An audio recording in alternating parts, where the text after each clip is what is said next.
It was a quiet Sunday morning when Marcus heard the shower running. He stood in the hallway of his modest two-bedroom apartment, holding a stack of folded laundry. The sound of water hitting tile echoed through the walls. Marcus was 53 years old, a single father who had raised his daughter Emma alone since she was 7. Now Emma was 22, living back home while finishing her final year of college. She had her own life, her own friends, her own world that Marcus sometimes felt he barely understood anymore. He walked toward the bathroom door with Emma's towels. The door was slightly ajar. Steam curled out into the hallway. Marcus knocked gently. No answer, just a steady rhythm of water. He knocked again, a bit louder this time. Still nothing. Worry crept into his chest. Emma had been distant lately, coming home late, skipping meals, her eyes always tired. He pushed the door open slowly. What he saw made his heart stop. A young woman stood there, wrapped in a towel, her wet hair clinging to her shoulders. But it was not Emma. The woman's eyes went wide with shock. Her hands flew to her mouth. Marcus stumbled backward, his face burning red. "I am so sorry," he stammered. "I thought you were my daughter." The woman did not scream. She did not run. Instead, her expression shifted from shock to something else. Something that looked almost like relief. Her voice came out barely above a whisper. "Your daughter, Emma?" Marcus nodded, still backing toward the door. "Yes, I am her father, Marcus. I did not know anyone else was here." The woman's eyes filled with tears. She gripped the edge of the towel tighter.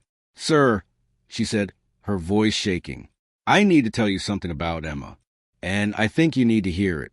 Marcus felt his blood run cold. "What do you mean?" The woman gestured to the closed toilet lid. "Can you wait outside for just 2 minutes? Let me get dressed.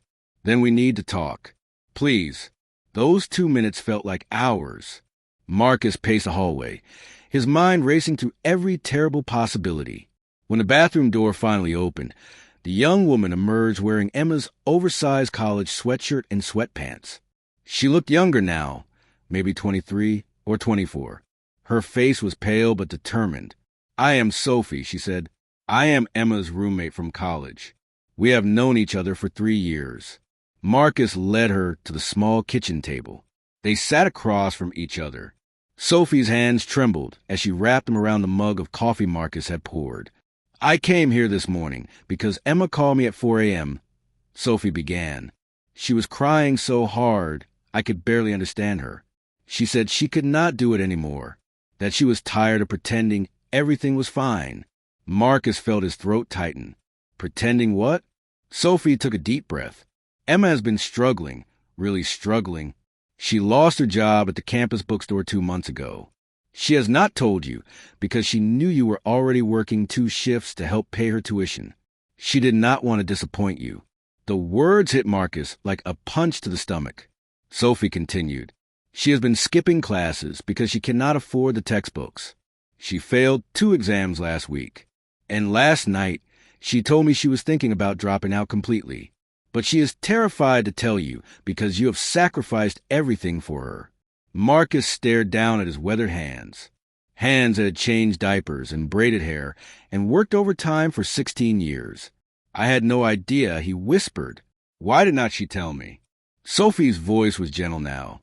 Because she sees how hard you work. She sees you come home exhausted every night. She hears you tell her everything is fine when she knows the car needs repairs and the rent just went up. She did not want to be another burden. A tear rolled down Marcus's cheek. He did not bother to wipe it away. She could never be a burden. She is my whole world. Sophie reached across the table and touched his hand. That is exactly what she needs to hear. From you, not from me. I brought her back here this morning because she would not stop crying. She fell asleep in her room about an hour ago. I took a shower because I have been up all night with her, and I am exhausted. I am sorry for the confusion. Marcus shook his head. Do not apologize. You are a good friend. Thank you for being there for her. They sat in silence for a moment. Then Sophie spoke again. Can I tell you what Emma said to me last night? The thing that broke my heart the most?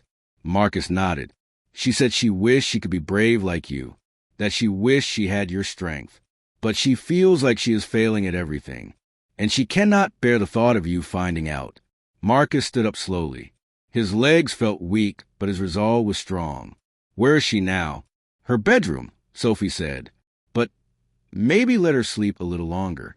She needs rest. Marcus walked down the hallway to Emma's door.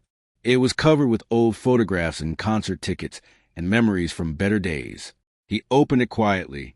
Emma was curled up on her bed, still wearing yesterday's clothes. Her face was puffy from crying. Her breathing was steady but troubled. Marcus sat down on the edge of the bed. He gently brushed the hair from her forehead, just like he used to do when she was little and had nightmares. Emma stirred. Her eyes fluttered open. When she saw her father, fresh tears spilled down her cheeks. "Dad," she whispered, "I am so sorry. I messed everything up." Marcus pulled her into his arms. "No, sweetheart. You did not mess anything up. You are human. You are allowed to struggle. You are allowed to fall down. That does not make you a failure. That makes you brave enough to keep trying." Emma sobbed into his shoulder. "I lost my job. I am failing my classes. I did not know how to tell you. I did not want to disappoint you again." Marcus held her tighter. "Listen to me. You could never disappoint me. Do you hear me? Never. I am proud of you for making it this far. I am proud of you for having friends like Sophie who care about you.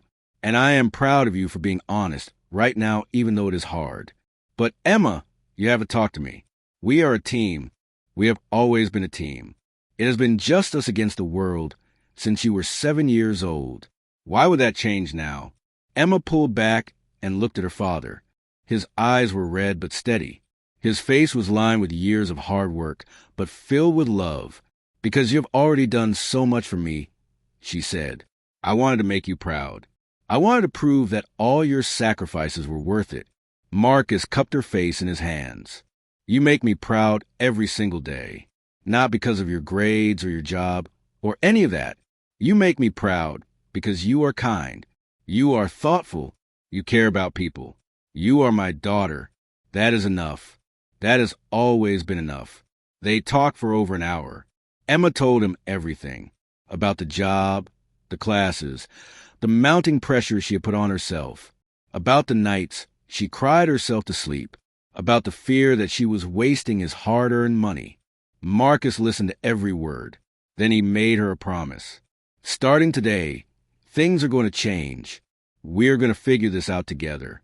Maybe you take a lighter course load next semester. Maybe you take a semester off to work and reset. Maybe we find you a different program that fits better. I do not know the answer yet, but we will find it. Together."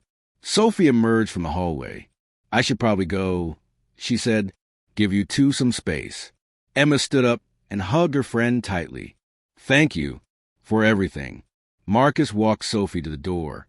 Before she left, he stopped her. "Sophie," he said, "thank you for opening that bathroom door this morning. Not literally, but you know what I mean. You opened a door that needed to be opened." Sophie smiled. "Emma is lucky to have you, and you are lucky to have her." As the door closed, Marcus turned back to find Emma standing in the hallway. They looked at each other, and for the first time in months, Emma's face held something that looked like hope. Sometimes the most important conversations in our lives come from the most unexpected moments.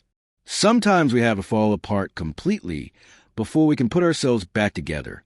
And sometimes the bravest thing we can do is simply tell the truth, especially to the people who love us most. Marcus and Emma spent the rest of that Sunday talking, planning, and healing. They called the college together. They looked at options together. They faced the uncertain future together, just like they always had. And in a small apartment filled with years of memories and love, a father and daughter remembered what they had always known. That family is not about being perfect. It is about being present. It is about showing up, even when it is hard, especially when it is hard. If this story touched your heart, please take a moment to like, share, and subscribe. Your comments mean the world to me. Share your own stories of family and second chances below. Thank you for listening. Claude can make mistakes. Please double-check responses.